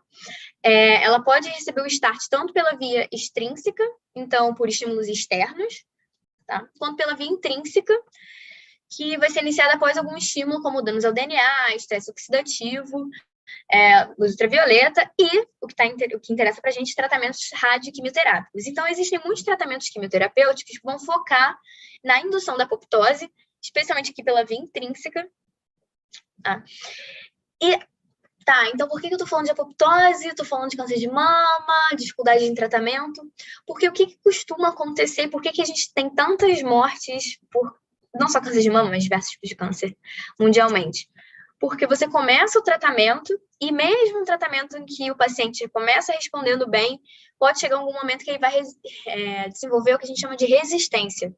Então, aquele tratamento vai deixar de funcionar e o interessante é entender como é que isso vai acontecer, quais são os processos que estão correlacionados com isso e como a gente poderia, então, tentar desviar dessa problemática toda. Então, aqui a gente tem rapidinho, não vou entrar em detalhes sobre a vida da apoptose, a gente pode até discutir isso mais para frente, vou só comentar rapidamente. Após um estímulo, né, intrínseco, ou seja, um estímulo pela quimioterapia, pela radioterapia, isso vai levar a um dano ao DNA, danos dentro da célula, tá, por diversas formas, que vai levar uma cascata de sinalização, ativando, por exemplo, o P53, e ativando, isso vai levar, na verdade, ativação e inativação de uma família de proteínas, que é a família de BCL2. Tá? Dentro dessa família, eu vou ter proteínas que são pró-apoptóticas, ou seja, que vão ativar a via da apoptose, e proteínas que são anti-apoptóticas, ou seja, que vão proteger a célula dessa morte celular. E o balanço entre essas duas é extremamente importante para o funcionamento normal da célula, para a manutenção normal de uma célula saudável. Quando a gente fala no contexto do câncer, é muito comum que aconteça, então, um desbalanço entre essas duas, esse anti- e pró-apoptótico, e isso acaba protegendo a célula tumoral contra esses agentes quimio-radioterápicos. Então, eu vou falar, então, rapidinho de duas proteínas que são da família BCL2, que é a própria BCL2 foi a primeira a ser descrita, e uma outra chamada BAX. Primeiro eu falo de BAX, ela é uma proteína pró-apoptótica, ou seja, ela vai levar a célula para o caminho de morte celular. Quando ela é ativada, né, quando tem todo esse estímulo aqui de dano ao DNA e etc., ela está no citosol, ela vai se ligar à membrana externa da mitocôndria, vai levar à formação de poros nessa membrana, ela pode se dimerizar, polimerizar com outras proteínas da mesma família, e isso vai gerar a liberação de citocromo C e outros componentes da cascata de sinalização pró-apoptótica, tá? E, inclusive, depois dessa permeabilização, é meio que um point of no return, e essa ela realmente vai ser direcionada para morte celular por apoptose. BCL2, por outro lado, ela é uma proteína anti-apoptótica, ou seja, uma proteína que vai proteger essa célula, e ela é uma proteína que vai inativar a BAX. Então, o que acontece? P53, então, inibe BCL2 e libera a ativação de BAX, para que ela possa funcionar. Então, existem uma série de tumores, já foi visto que existe uma superexpressão de BCL2, ou seja, um desbalanço aí no conteúdo antipró-apoptótico, que vai levar à proteção dessas células contra morte celular, tanto pela quimio-radioterapia como uma sobrevivência em si no geral do tumor, fortalecendo seu crescimento. Então, qual é a ideia desse projeto? A gente já viu, a Karina falou, o Robson falou, que as NETs, os neutrófilos e, por conseguinte, as NETs, vão levar ao processo de transição epitélio-mesenquimal, que vão tornar as células, que vão, tanto a MCF7, no caso a MCF7, mais migratórias, mais invasivas. E a ideia, então, se elas se tornam mais invasivas, elas também se tornariam talvez mais resistentes a um tratamento? Como é que estaria, então, a relação da apoptose após exposição dessas células à NET? Então, para esse trabalho, eu usei 3 modelos celulares, tá? A MCF7 e a T47D, que são similares. Ambas são do subtipo luminal A, então do subtipo menos agressivo. Tá? Elas são extremamente diferenciadas, ela mantém aquelas características epiteliais, e ambas vão ser sensíveis aos tratamentos canônicos, ou seja, de quimio-radioterapia. E, por outro lado, no outro extremo, eu tenho a MDA-MB231, que é do subtipo triplo negativo. Ela é extremamente agressiva, extremamente invasiva, ela já é pouco diferenciada, né? Ou seja, ela tem uma característica mais basal, e ela é muito mais resistente aos tratamentos padrão. Então, como eu falei, eu tenho os dois polos aí, do menos agressivo para o mais agressivo. E qual é a abordagem experimental básica do meu projeto? Eu tenho a minha cultura de células, qualquer uma dessas 3. A gente isola NETs de doadores humanos saudáveis. Eu trato, né, eu estimulo as minhas células tumorais com as NETs, e depois eu vou analisar diversas propriedades que essas células adquiriram ou perderam. Tá? Então, a primeira coisa que eu fiz foi analisar a viabilidade celular dessas 3 linhagens após tratamento com as NETs. Por quê? Eu quero ver se essa NET estaria possivelmente dando um papel antitumoral, você sabe. E outra coisa que é interessante é que a apoptose, como eu falei ali atrás, envolve a mitocôndria. E esse ensaio de viabilidade celular aqui, chamado MTT, ele mede a viabilidade celular, na verdade, pela viabilidade mitocondrial. Então, a gente pinga o MTT num pocinho, e quanto mais amarelo ele ficar, mais a mitocôndria está conseguindo metabolizar essa substância. Então, se a célula, por algum motivo, não está muito viável, ela não vai conseguir metabolizar. Se ela está muito viável, o pulso vai ficar um amarelo quase radioativo, de tão amarelo que fica. Tá? Então, nem em 24, nem em 48 horas, as NETs tiveram algum efeito deletério na viabilidade celular em nenhuma das 3 concentrações que a gente usou. Inclusive, na MCF7, após 48 horas, aqui, na concentração maior, eu tenho até um aumento dessa viabilidade celular. Tá? Esse mesmo efeito, esse mesmo fenômeno aconteceu tanto para T47D quanto para MDA-MB231, após 24, 48 horas. Então, as minhas NETs não estão interferindo na viabilidade celular de nenhuma das minhas 3 linhagens. E em seguida, então, eu fui observar a expressão gênica dos genes que eu falei ali atrás, da proteína pró-apoptótica BAX e da proteína anti-apoptótica BCL2. E eu fiz isso aqui, expressão gênica por PCR em tempo real, ou seja, e medir proteínas com a expressão proteica mesmo, né? Porque primeiro você tem a expressão gênica, em seguida você tem a tradução para proteínas, por Western blotting. E o que eu vi, isso se mantém para as 3 células, eu vou mostrar os gráficos nos próximos slides, mas que BAX, que é uma proteína pró-apoptótica após o tratamento com as NETs, eu diminuo significativamente a sua expressão. E o tratamento com DNase ou com elastase, que iria destruir essas NETs, né, que iria quebrar essas NETs, não é capaz de fazer com que essa expressão gênica volte aos seus níveis basais. Já a BCL2, que é uma proteína anti-apoptótica, que protegeria as células contra a morte celular, eu tenho um aumento assim, muito expressivo na expressão dessa proteína, desse gene, perdão. E, novamente, tratamento com DNase ou com elastase para destruir essas NETs diminui, mas não consegue retornar esses níveis ao basal. Aí aqui a gente tem o blotting, tá mostrando que BAX, a expressão de BAX é diminuída e a expressão de BCL2 está aumentada. Okay?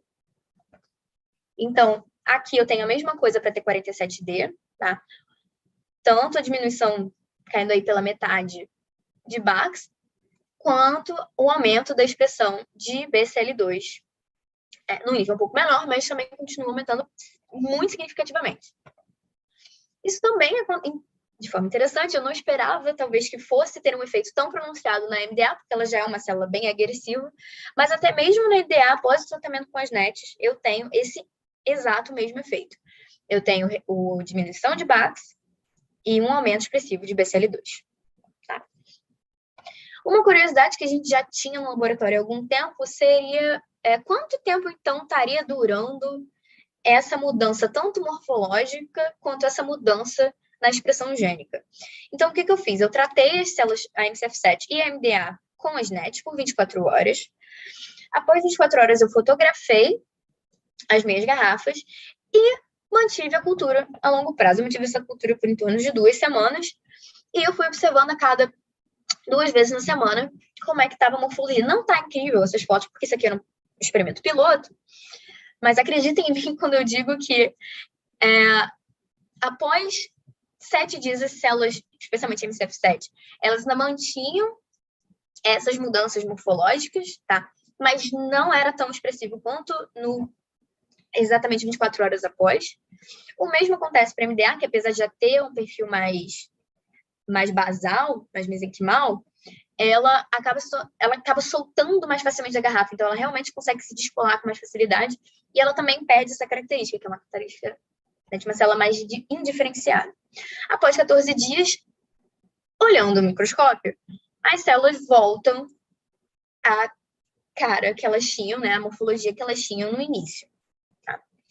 Mas e como é que está a expressão gênica dessas células? Então, interessantemente, a gente vê que essa expressão gênica volta a se modificar, tá? Então, o BCL2, que estava extremamente aumentado nas 2 linhagens, ele cai, tá? Mas 2 semanas, isso aqui foi 2 semanas após o tratamento, ele não cai voltando para os níveis basais. Eu só tenho N de 1, então não tem estatística aqui ainda, mas já dá para ver que esse é um aumento ainda bem expressivo, tá? Enquanto o BAX volta, aparentemente, aos níveis basais. E a mesma coisa também acontece com a MDA-MB231. Então, eu tenho uma expressão ainda está aumentada de BCL2, mas de BAX está diminuída. Então, vamos lá. Quais são as conclusões que a gente tirou até agora nesse trabalho? Que as NETs não são citotóxicas para esses linhagens celulares, então qualquer efeito que a gente veja mais para frente de proteção, etc., vai ser interessante. As NETs são capazes de modular a expressão gênica dessas proteínas relacionadas à apoptose, dessas 2 que eu falei. Esses efeitos são prolongados, tá? Apesar das células retornarem ao fenótipo, as células só retornam ao seu fenótipo normal 2 semanas depois, mas essa modulação genômica ela não retorna. Então, seria interessante ver que, possivelmente, uma proteção causada pelas NETs não é aguda, digamos assim, ela seria mais crônica, durando um período um pouco maior. Quais são os próximos passos desse projeto? Bom, agora eu observei os efeitos na modulação da expressão gênica, estou observando os efeitos também nas proteínas, estou observando os efeitos a longo prazo. Agora eu quero ver quais são os efeitos funcionais. As NETs são capazes de proteger as células de câncer de mama? Então, eu vou realizar de novo o ensaio de MTT, até porque eu já comentei com vocês no início que o ensaio de MTT ele se correlaciona com viabilidade mitocondrial, então, e viabilidade mitocondrial está correlacionada com a apoptose. Então, eu vou botar NETs mais os agentes quimioterápicos e ver se essas NETs estão promovendo proteção. E também vou fazer ensaio clonogênico nesse mesmo esquema, NETs mais agentes quimioterápicos. O ensaio clonogênico, apesar dele ser relativamente simples de fazer, ele é um ensaio padrão ouro para citotoxicidade. Tá? Então, esse é um ensaio, assim, eu diria, chave até para esse projeto até agora. Vou confirmar esses resultados da cultura prolongada, já que eu só tenho um N. Tá? Eu vou fazer mais Ns aí, tirar fotos que realmente vocês consigam ver em detalhes a mudança morfológica, esse retorno fenotípico. Vou confirmar os resultados de Western blot. E, assim, a médio para longo prazo, a ideia é, em modelo murino, repetir esses experimentos-chave para ver se a gente mantém esses mesmos padrões, porque a gente consegue prosseguir para observações in vitro. Tá? In vitro não, perdão, in vivo. Já que eu falei dos agentes quimioterápicos, eu vou falar rapidinho, esse é o último slide, quais são os que eu vou utilizar. Então, eu vou utilizar 2 agentes quimioterápicos que são utilizados na clínica para tratamento de câncer de mama, que é a doxorubicina e o docetaxel. Tá? A doxorubicina, ela tem ação pela intercalação com a molécula de DNA, tá? Isso vai inibir a síntese do DNA. Além disso, ela também estabiliza o complexo da topoisomerase 2 DNA, que é a enzima que vai... que ela realiza o decoy, ela distorce as cadeias de DNA, afrouxa as cadeias de DNA, permitindo que a gente consiga duplicar essa fita dupla. E também impede a liberação do duplo S. Isso tudo para a replicação celular, o que leva a, como eu falei, danos no DNA, leva à apoptose. Além disso, também tem a produção de radicais livres, tá? Que é péssimo para a célula. Isso também é um estresse oxidativo, que vai levar ao aumento da citotoxicidade e levar essa célula para a via de apoptose. O outro quimioterápico é o docetaxel, a família dos taxanos, tá? Toda a família extremamente utilizada na clínica. E ele tem ação pela ligação e estabilização de microtúbulos na célula, diminui a tubulina livre, o que vai impedir, né, a formação de novos microtúbulos, que é extremamente importante, especialmente para o processo de divisão celular. E aí esse acúmulo vai levar a um estresse, e esse estresse, de novo, levam a desencadeamento de processo de apoptose. Além disso tudo, docetaxel também tem a capacidade de bloquear BCL2, que eu já tanto falei. Então, todos esses efeitos levam à apoptose. Então, uma proteção contra os quimioterápicos, aqui, se eu tivesse, por exemplo, o docetaxel, eu tenho um aumento de BCL2, na expressão de BCL2 nessa célula. Então, o docetaxel começa a perder um pouco o efeito. Se eu tenho também proteção contra a apoptose, também doxorubicina, que leva à morte celular por essa via, também acaba perdendo seu efeito. Então, acho que por enquanto é isso. Aqui tem até meu contato, se alguém quiser mandar um e-mail, tiver alguma pergunta. E é o que eu tenho por enquanto para mostrar para vocês hoje. Qualquer pergunta, estou à disposição. Legal, Juliana. Bom, vamos emendar logo com o Alex, então, que a gente já termina o bloco todo. Alex, é contigo. Tá, peraí. Eu vou rápido aqui, porque eu vi que a gente está com tempo, mas o meu é coisa básica. Vocês estão vendo? Foi? Foi. Bota no modo de apresentação para ver se tá. vai... Tá, pronto. Perfeito. Tá, bom. Como o Robson falou lá na frente, meu nome é Alexander Gonçalves da Silva, eu sou doutorando da bioquímica também, da química biológica, na verdade. Eu trabalho, na verdade, meu mestrado eu fiz com imunologia e eu trabalhava nessa questão também da inflamação um pouco, só que não era voltado para o câncer, eu trabalhava mais com uma coisa voltada para uma doença provocada por um fungo, a aspergilose. Mas o processo inflamatório era interessante para mim e eu acabei, quando fui falar com o Robson, eu quis estudar isso no câncer, por isso eu vim para a bioquímica e para o laboratório. Tá, eu vou dar uma passada rápida, até porque o Robson já explicou muito bem sobre isso, mas primeiramente eu queria só explicar o que é inflamação.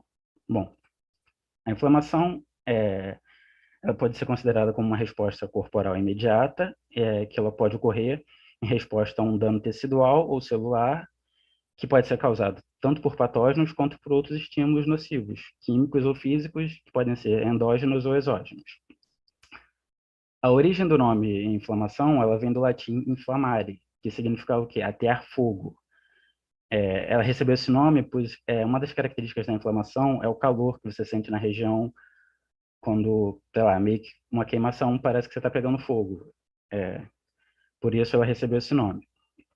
Essa das sensações é até considerada um dos 5 sinais cardeais da inflamação, que são os primeiros 4 que foram descritos por Celsus ainda na antiguidade, que eram o calor, o rubor, o edema, ou tumor, como eles dizem em latim, e a dor.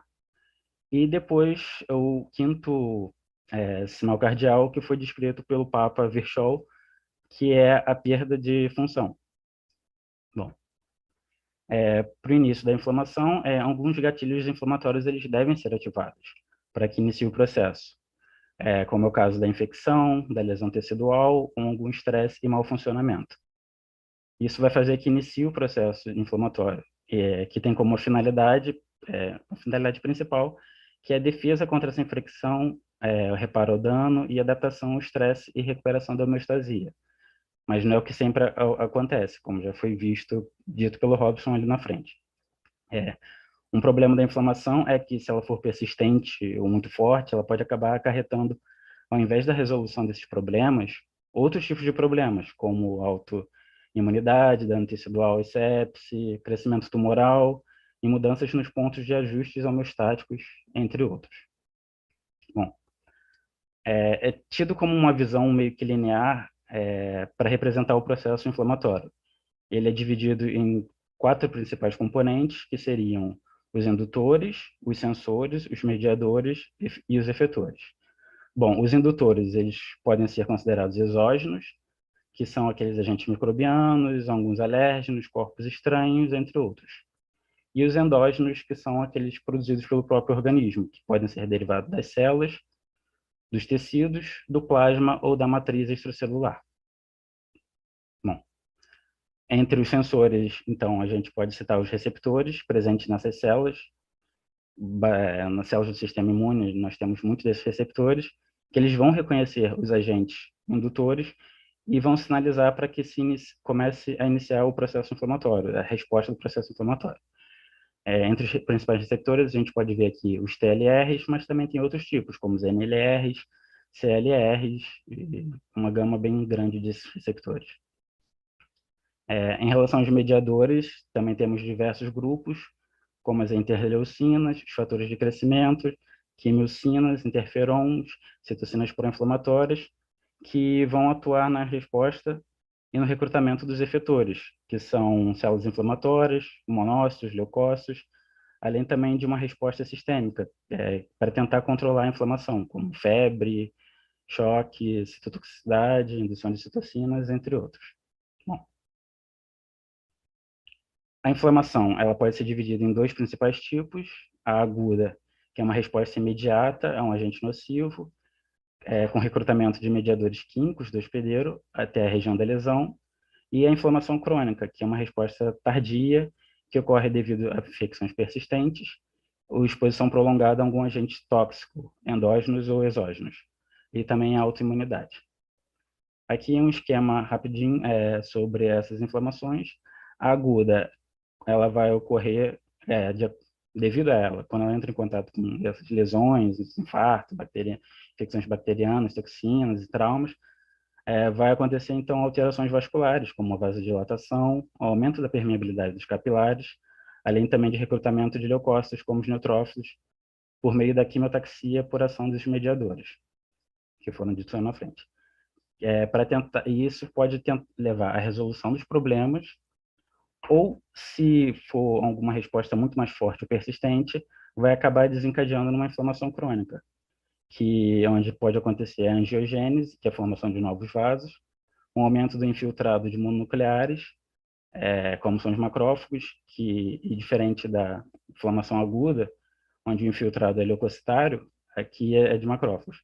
e também pode ocasionar a fibrose, que é a formação de cicatrizes, e isso vai ocasionar a perda da função daquela região que aconteceu a inflamação. Quando uma inflamação ela não é resolvida, pode ser por diversos fatores, como infiltrado por células mieloides supressoras, produção inadequada de mediadores de resolução, uma resposta excessiva ou prolongada, resposta subnormal, entre outros, ela pode acabar acarretando em algumas doenças, como aterosclerose, doença crônica pulmonar, obesidade, asma, artrite reumatoide e o câncer, que é o nosso foco. Bom, no câncer, a inflamação ela é considerada um dos seus hallmarks. O que seriam esses hallmarks? São características que são presentes nas células do câncer e que diferem elas de células normais. Alguns dos hallmarks, além da inflamação, pode ser o potencial ilimitado de multiplicação, o bloqueio do mecanismo de morte celular, a angiogênese, invasão tecidual e metástase, e dentre outros aqui que foram elucidados por Hanahan e Weinberg, na verdade. Tá. Voltando um pouco, então, para a questão dos receptores, eu queria falar sobre os NLRs, que são receptores homólogos ao NOD. Tem uma família de receptores bem antigas, ela pode ser encontrada em vegetais primitivos, e que tem como principal característica dessa família de receptores ela participar do processo inflamatório e de processos de morte celular, como a própria apoptose e a piroptose. Passou aqui, peraí. Uma das características dos NLRs é que eles podem se ligar à protease caspase. E esse é até um fato que difere os grupos dentro dessa família. Os dois principais grupos são os NLRPs, que eles apresentam um domínio de pirina na sua porção terminal, e esse domínio ele não consegue se ligar diretamente à caspase. Então, eles precisam de uma proteína acopladora, a ASC, para auxiliar nisso. E o outro grupo principal são os NLR6, que na sua porção terminal eles apresentam um domínio CARD. Esse sim consegue se ligar diretamente à caspase. Esse processo da ligação do NDR com a caspase forma um complexo multiproteico, que tem grande importância na regulação da imunidade em condições fisiológicas. Esse complexo ele é denominado de inflamação. Em relação ao inflamossomo, eu vou explicar aqui sobre o NLRP3, que ele é o inflamossomo mais estudado, mais pesquisado e mais bem caracterizado. Mas é uma ideia que serve para todos os outros tipos. A ativação dele, ela geralmente depende de dois sinais. O primeiro sinal, ou priming, ele vai acontecer com a participação de algum outro receptor, como é o caso aqui do TLR. Ele vai entrar em contato com algum patógeno ou antígeno, ele vai sinalizar para a via da NF-κB. E essa via vai fazer convergir no início da expressão das proformas das citocinas pró-inflamatórias IL-1β e IL-18, que são proteínas que são ativadas pelo inflamossomo, e também pelo início da expressão do próprio receptor NLRP3. Em seguida, então, tem que acontecer um segundo sinal de ativação, que podem ser diversos estímulos, como o fluxo de potássio, espécies reativas de oxigênio, danos na membrana fagoexosomal, dentre vários outros. Esse segundo sinal, então, vai fazer com que ocorra a ativação do NLRP3. Esse vai se ligar à ASC. A ASC, então, vai se ligar à proforma da caspase 1, ativando ela. E essa caspase 1 ativa, então, vai se ligar às proformas das citocinas IL-1β e IL-18, ativando elas também nessas formas ativas que vão ser liberadas para participar do processo inflamatório. No câncer, o inflamassoma ele já foi visto em diversos tipos, como melanoma, câncer de mama, câncer do pulmão, câncer de próstata, gástrico, colo retal. Está passando sozinho isso aqui. Colo retal, entre vários outros tipos. E, na maioria dos casos, ele apresenta um perfil pró-tumoral, onde a ativação do inflamassoma acaba tornando o tumor um perfil mais agressivo e metastático. Bom, alguns trabalhos bem importantes do inflamossomo já mostraram a influência dele no câncer de mama. Esse trabalho aqui do Gu, de 2016, ele mostra, utilizando camundongos, alguns grupos desses camundongos tiveram o gene da NLRP3 nocauteado, ou seja, não estava sendo expresso mais.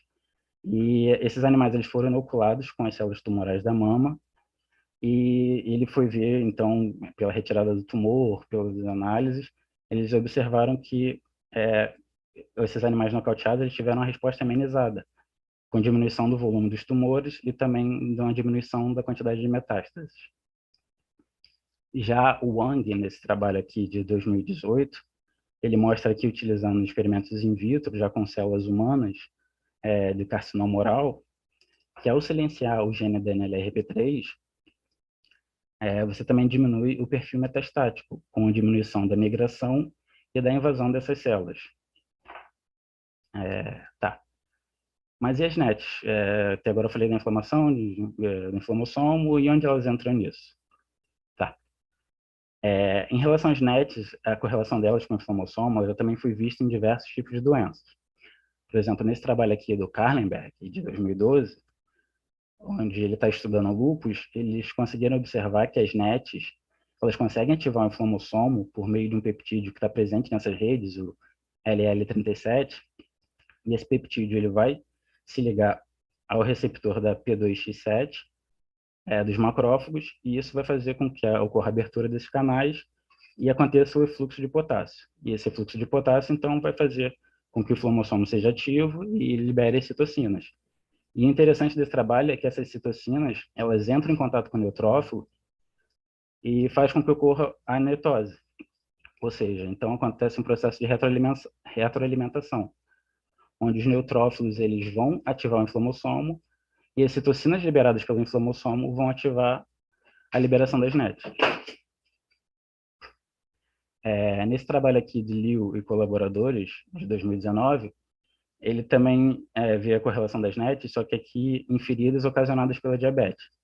Eles observaram que as NETs elas conseguem atuar tanto como um primeiro sinal, ativando a via da NF-κB, e também como segundo sinal, através das espécies reativas de oxigênio, ativando o inflamossomo. Tá. Entretanto, já foram vistos diversos trabalhos de diversas doenças, mas no contexto do câncer de mama, que é o nosso foco, essa correlação ainda não foi vista. Então, aqui eu vou mostrar alguns resultados que a gente obteve sobre essa questão de será que as NETs também têm alguma relação com a ativação do inflamossomo no câncer de mama?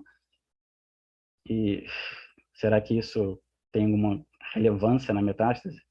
Bom, primeiro a gente foi correlacionar a expressão dos genes do inflamossomo, como o NLRP3 e o NLRC4, que são dois dos principais inflamossomos, a caspase 1 e o L1-beta, em amostras de pacientes com câncer de mama. Esses dados foram obtidos através da plataforma TCGA, que é o The Cancer Genome Atlas, que é um banco de dados onde diversos grupos de pesquisa, hospitais, eles botam informações sobre câncer de mama nesse banco de dados e eles estão de livre acesso para qualquer um que queira estudar. Aqui a gente vê, então, pela a expressão do NLRP3, do NLRC4, como já tinha dito, nos principais 4 subtipos de câncer de mama. Luminal A, luminal B, que são os menos agressivos, o HER2 e o basal, mais agressivos, e a gente consegue ver que tem uma maior expressão, tanto dos receptores quanto das outras proteínas e da citocina, no grupo basal. Isso então, pode talvez sugerir que o inflamossomo está correlacionado com essa agressividade no câncer de mama, mas é uma sugestão. Em seguida, a gente foi ver a correlação desses genes do inflamossomo com alguns dos genes de marcadores de neutrófilos, onde a gente observa, na maioria dos casos, uma correlação positiva dentro do câncer de mama, também utilizando dados do TCGA. Ou seja, então a gente já tem meio que uma base. O inflamossomo está realmente no câncer de mama, está sendo expresso nos tumores, e quando a gente correlaciona com o neutrófilo, com os NETs, a gente está vendo uma correlação positiva. Pode ser que o nosso trabalho tenha algum fundamento. Tá. Vamos ver então essa correlação das NETs com o inflamossomo no modelo in vitro, utilizando também 2 linhagens que a Ju utilizou, uma menos agressiva, que é a MCF7, e a MDA-MB231, mais agressiva. A gente foi ver se colocando as NETs nessas linhagens, a gente tem um aumento da expressão do inflamossomo e dos seus componentes. E foi o que a gente observou aqui. Ele está passando sozinho. Que tanto os inflamossomos, NLRP3, como NLRC4, NMDA, ao você entrar, essas células ao entrar em contato com as redes extracelulares de DNA, de redes extracelulares de neutrófilos, ocorre aumento da expressão e também da IL-1 beta, e na linhagem MCF7 a gente tem um aumento só da NLRC4, mas também da IL-1 beta. Isso pode sugerir, então, que as NETs elas estão servindo como um primeiro sinal de ativação do inflamossomo, pois quando as células são desafiadas com ela, elas estão fazendo com que ocorra a expressão, o início da expressão desses genes, tanto das citocinas quanto do inflamossomo. Para a gente ver, então, em seguida, se além do primeiro sinal, se as NETs elas também serviriam como um segundo sinal para a liberação dessas citocinas. A gente, pela técnica de ELISA, que é uma técnica onde nós marcamos anticorpos, e esses anticorpos eles vão se ligar à citocina, e se ocorrer essa ligação, ele vai emitir uma fluorescência que pode ser detectada pelo espectrofotômetro. Aqui na linhagem MDA-MB 231, a gente viu que ao estimular essas células com as NETs, ocorre um aumento da liberação dessa citocina e IL-1 beta. E isso, então, também pode sugerir que as NETs elas estão agindo como um segundo sinal de ativação do inflamossomo, ou está fazendo com que ocorra também a liberação da IL-1 beta. Vocês não viram isso na MCF7? Então, a gente não conseguiu ver, porque, sei lá, quando você tenta fazer uma expressão comparada entre MCF7 e MDA, você vê que a MDA ela expressa, sei lá, mais de 100 vezes a quantidade do que a MCF7 expressa.